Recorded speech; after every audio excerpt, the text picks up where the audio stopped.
Hi friends, welcome to maths genie. My name is Akash Jauhari और इस video में हम कंटिन्यू करेंगे पॉलिनोमियल्स।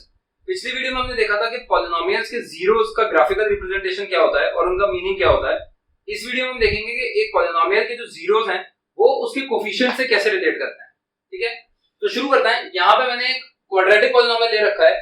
लीनियर पॉलिनोमियल का एक ही जीरो होता है, निकालना बहुत इजी है। डायरेक्टली उसको इक्वेट करो जीरो के और एक लीनियर इक्वेशन सॉल्व कर दो। तो उसको हम नहीं देख रहे हैं, हम एक क्वाड्रेटिक पॉलिनोमियल देखते हैं और देखते हैं कि इसके जीरोस से हम और आगे क्या क्या कर सकते हैं।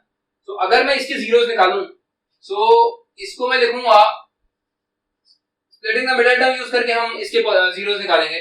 सो हमें इस 7 को ऐसे दो टर्म्स में स्प्लिट करना है कि जिन दो को ऐड करूं तो 7 आए और मल्टीप्लाई करूं तो 10 आए। 10 कैसा है? 10 into 1। ठीक है, तो वो हमें नंबर मिलता है 5 and 2। सो मैं यहाँ पे लिखता हूँ x² + 5x + 2x + 10। 5 और 2 को ऐड करने में 7 आता है और 5 और 2 को मल्टीप्लाई करने में 10 आता है। ठीक है, सो इसको हम और देखें तो x यहाँ से कॉमन निकाल के x + 5 आ सकता है और इन दोनों में से 2 कॉमन निकाल के x + 5 आ सकता है। ठीक है, तो इसको और मैं फर्दर लिख सकता हूँ x + 5 × x + 2। ठीक, सो अगर जीरोस निकालने के लिए हम क्या करते थे, हम पॉलिनोमियल को जीरो को इक्वेट कर देते थे और उससे हम आंसर निकाल देते थे। तो अगर मैं इस पूरे को जीरो के इक्वल रखूं तो मेरे पास आंसर आएगा कि x = -5 और x = -2। ठीक है, ये दो चीजें थी। ये हमने एक रिकैप सा किया कि हम जीरोस निकालते कैसे हैं। इसी पॉलिनोमियल को अगर मैं 2 से मल्टीप्लाई कर दूं, मतलब अगर इस पॉलिनोमियल की जगह मैं लिखूं 2x² + 14x + 20, तो ये और ये पॉलिनोमियल्स अलग अलग हैं, पर क्या इनके जीरोस पे फर्क पड़ेगा? देखते हैं। इस पूरे में से मैं 2 को कॉमन निकाल सकता हूं और अंदर ब्रैकेट में क्या बचेगा? x² + 7x + 10, जिसको मैं वापस x + 5 और x + 2 लिख दूंगा।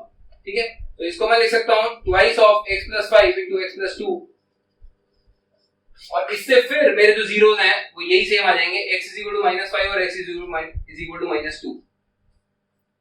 ठीक है, तो जैसा कि आप देख सकते हो कि एक पॉलिनोमियल को अगर मैं 2 से मल्टीप्लाई कर दूं या मैंने 3 से कर दिया होता या किसी भी नंबर से मैं मल्टीप्लाई कर देता तो उसके जीरोस पे कोई फर्क नहीं पड़ता। वही नंबर जिससे मल्टीप्लाई किया था वो एक बाहर आ जाता, जीरोस तब भी सबके सेम ही रहते। ठीक है, सो ये चीज हमने क्यों करी थी मैं अभी बताऊंगा थोड़ी देर में। सो इस पूरे प्रोसेस को हम जनरलाइज करते हैं क्वाड्रेटिक पॉलिनोमियल के लिए। एक क्वाड्रेटिक पॉलिनोमियल की जनरल फॉर्म होती है ax² + bx + c। तीन ही टर्म्स पॉसिबल है, या तो x² वाली टर्म होगी या x वाली टर्म होगी या c टर्म कांस्टेंट टर्म होगी। ठीक है, और हमें दे रखा है कि इस पॉलिनोमियल के जीरोस हैं α, बीटा। ये α, बीटा से डरने की जरूरत नहीं है, ये ग्रीक अल्फाबेट्स हैं। जैसे हमारे ABC होते हैं अल्फाबेट्स में, वैसे इनके अल्फा, बीटा, गामा होते हैं। ये हम मैथमेटिक्स में बहुत बार यूज करेंगे, तो जितना जल्दी इनसे फेमिलियर हो जाओ उतना अच्छा है। सो इसके जीरोस हमें गिवन है α, बीटा। सो इसके दो ही जीरोस हमने क्यों लिए हैं? क्योंकि हमने पिछली वीडियो में देखा था कि एक जो क्वाड्रेटिक पॉलिनोमियल होता है उसके मैक्सिमम दो ही जीरोस हो सकते हैं, तो वो हमें अल्फा और बीटा गिवन है हमारे केस में। हमने एक और चीज देखी थी कि if x = a is a zero of fx, then x - a is a factor of fx।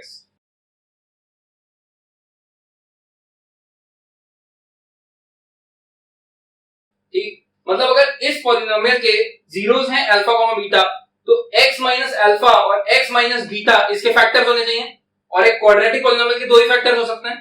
तो इसको अगर सिंपलीफाई करना है तो मैं ax² + bx + c को x - अल्फा × x - बीटा लिख सकता हूं। ठीक है, अब इस वाले एक्सप्रेशन को मैं ओपन करता हूं, so this would be x² - αx - βx + α, beta. ठीक है, सिंपली इसको मल्टीप्लाई किया दोनों फैक्टर्स को। अब इसको और मैं थोड़ा सा इकट्ठा कर दूं तो ये हो जाएगा x² - alpha + beta × x + α, beta. और ये एक्सप्रेशन और ये एक्सप्रेशन इक्वल होने चाहिए। अब हमें अल्फा और बीटा को की वैल्यूज निकालनी है इनके कोफिशिएंट्स की टर्म्स में। तो हम क्या करेंगे, इस वाले एक्सप्रेशन के और इस एक्सप्रेशन के कोफिशिएंट्स को कंपेयर करेंगे।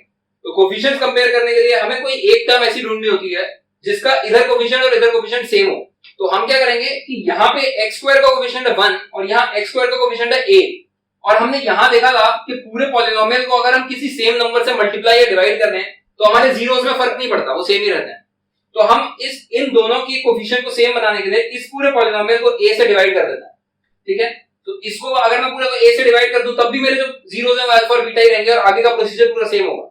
तो इसको पूरे को मैं a से डिवाइड करके लिख सकता हूं x square plus b by a into x plus c by a and this is equal to x square minus alpha plus beta into x plus alpha beta.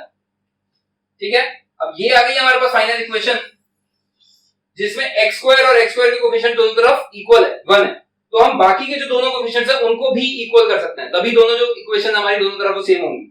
तो हम लिख सकते हैं b by a is equal to minus of alpha plus beta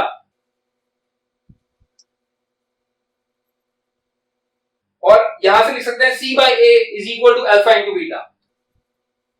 ठीक है, तो इससे हमारे पास दो बहुत ही इंपॉर्टेंट रिजल्ट्स आते हैं। अगर मैं अल्फा प्लस बीटा यानी सम ऑफ रूट्स को एक तरफ रखूं और इस माइनस साइन को दूसरी तरफ ले जाऊं तो मैं लिख सकता हूं alpha plus beta is equal to minus B by A और प्रोडक्ट ऑफ रूट्स यानी alpha beta is equal to C by A. ये हमारा बहुत ही इंपॉर्टेंट रिजल्ट्स हैं एक क्वाड्रेटिक पॉलिनोमियल के लिए।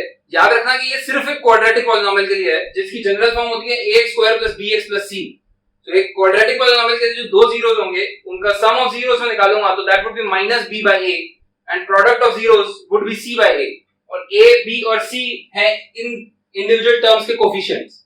ठीक है, तो जैसे हमें ये दे रखा था और इसके ये जीरोस आए थे तो हम इसके sum of zeros and product of zeros directly निकाल सकते थे, हमें पूरा सॉल्व करने की जरूरत ही नहीं। तो अगर कोई मेरे से पूछता है कि इसके सम ऑफ जीरोस क्या है तो मैं लिख सकता हूं alpha plus beta is equal to minus B by A, यानी एक माइनस लगाया, b is coefficient of x तो x का कोफिशिएंट है 7 एंड a क्या है coefficient of x square so वो उसकी वैल्यू है यहां पे 1। तो इसका मतलब मेरे दोनों जो जीरोस हैं उनका सम होना चाहिए -7 और ऐसे ही अगर मैं प्रोडक्ट ऑफ जीरोस निकालूं अल्फा इनटू बीटा तो that should be equal to c by a। c क्या है constant term which is 10 in this case and a क्या है x स्क्वायर का coefficient which is 1 in this case. तो ये आप चाहो तो वेरीफाई भी कर सकते हो हमारे जो जीरोस आए थे उनसे। हमारे जीरोस थे -5 और -2, उन दोनों का अगर मैं सम निकालूंगा तो that would be -7 and product निकालूंगा तो that would be equal to 10। इस फॉर्मूले को मल्टीपल वेज से यूज कर सकते हैं। एक जैसे हमने देखा था कि अगर आपको पॉलिनोमियल दे रखा हो और आपको जीरोस का सम और जीरोस का प्रोडक्ट निकालना हो तो आप डायरेक्टली कोफिशिएंट से निकाल सकते हो। आप इसका ऑपोजिट भी कर सकते हो कि अगर आपको जीरोस दे रखे हैं या जीरोस का सम एंड प्रोडक्ट दे रखा है तो आप उससे पॉलिनोमियल भी निकाल सकते हो। कैसे? जैसे लेट्स से आपको जीरोस दे रखे हैं किसी पॉलिनोमियल के 4 एंड 5 एंड आपको वो पॉलिनोमियल निकालना है तो आप डायरेक्टली ये वाली फॉर्म यूज कर सकते हो। क्या कि आप इसे देखोगे x square minus sum of zeros that is alpha plus beta that is 4 plus 5 is equal to 9 into x plus product of zeros would be 20। तो ये हमने एक क्वाड्रेटिक पॉलिनोमियल लिखा है x square minus 9x plus 20 जिसके अगर मैं zeros calculate करूंगा तो वो 4 और 5 आएंगे। और हमने देखा था जैसे अभी कि जब हमने x square plus 7x plus 10 लिखा था उसको अगर मैं किसी नंबर से मल्टीप्लाई कर दूं या डिवाइड कर दूं किसी रियल नंबर से तो भी मेरे उसके जीरो सेम रहते हैं। तो मैं इस पॉलिनोमियल को अगर किसी भी एक k नंबर से मल्टीप्लाई कर देता हूं where k is a real number, ये 2 3 4 -10 -100 -1/2 कुछ भी हो सकता है। सो इसके भी k के साथ मल्टीप्लाई होने के बाद भी ये जो पॉलिनोमियल बना है इसके जीरोस सेम यही रहेंगे 4, 5।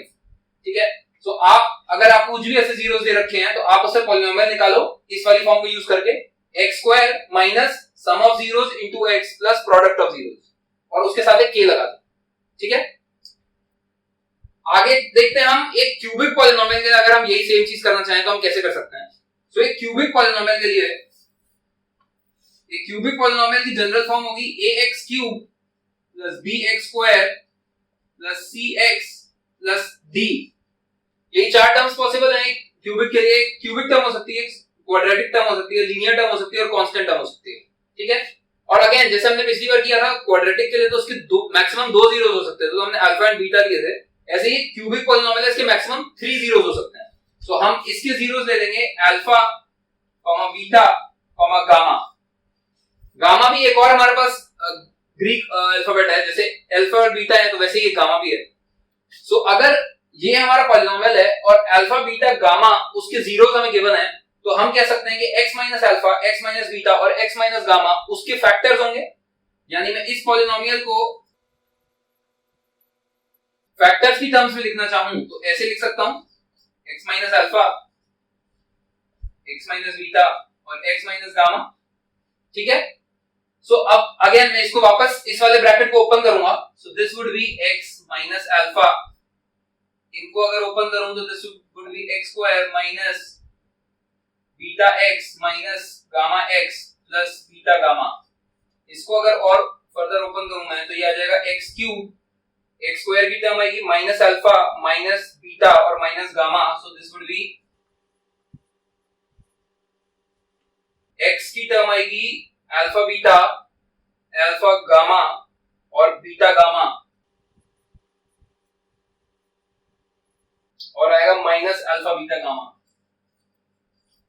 ये मैंने डायरेक्ट लिख दिया है, आप इसे एक और स्टेप लेके और फिर इंडिविजुअली इसको क्लब कर सकते हो, तो आपका आंसर आएगा ये। ठीक है, सो इसको वापस जैसे हमने इस वाले पॉलिनोमियल को जो क्वाड्रेटिक था तो a से डिवाइड किया था, क्यों? क्योंकि हम इसके कोफिशिएंट्स कंपेयर करना चाह रहे हैं, तो कोफिशिएंट कंपेयर करने के लिए किसी एक टर्म का कोफिशिएंट हमें इक्वल रखना होता है, तो हम इस पूरे एक्सप्रेशन को a से डिवाइड कर देंगे। सो हम इसको लिख सकते हैं, पूरे एक्सप्रेशन को a से डिवाइड करने के बाद x cube plus b by a x square plus c by a x plus d। इसको a से हम डिवाइड करके भी सेम ही क्यों लिख रहे हैं? क्योंकि अगर हमने इसे a से डिवाइड भी कर दिया या हम इस पूरे एक्सप्रेशन को किसी भी रियल नंबर से मल्टीप्लाई करते हैं तब भी हमारे जो जीरोस हैं वो सेम ही रहते हैं। ठीक है, तो ये हमने किया x क्यूब का कोफिशिएंट सेम बनाने के लिए। अब हम लिख सकते हैं इससे x स्क्वायर का कोफिशिएंट और यहाँ पे x स्क्वायर का कोफिशिएंट को इक्वेट कर सकते हैं, उससे हमारे पास आएगा alpha plus beta plus gamma की वैल्यू आ जाएगी माइनस b बाय a। ठीक है, ये वाला माइनस इधर चला जाएगा। ऐसे अगर मैं ये वाले टर्म की वैल्यू देखूं, alpha beta plus beta gamma plus gamma alpha, this would be equal to c by a। यहां x के कोफिशिएंट को x के कोफिशिएंट से कंपेयर कर रहा हूं, and alpha beta gamma, that is the product of all the three zeros, that would be equal to, sorry यहाँ पे d by a भूल गया था मैं। ठीक है, so अगर मैं alpha beta gamma लूंगा so that would be minus d by a। यहाँ पे भी एक a आएगा, इसको ध्यान से देख लेना। तो ये तीन है हमारे पास फॉर्मूले फॉर अ क्यूबिक पॉलिनोमियल।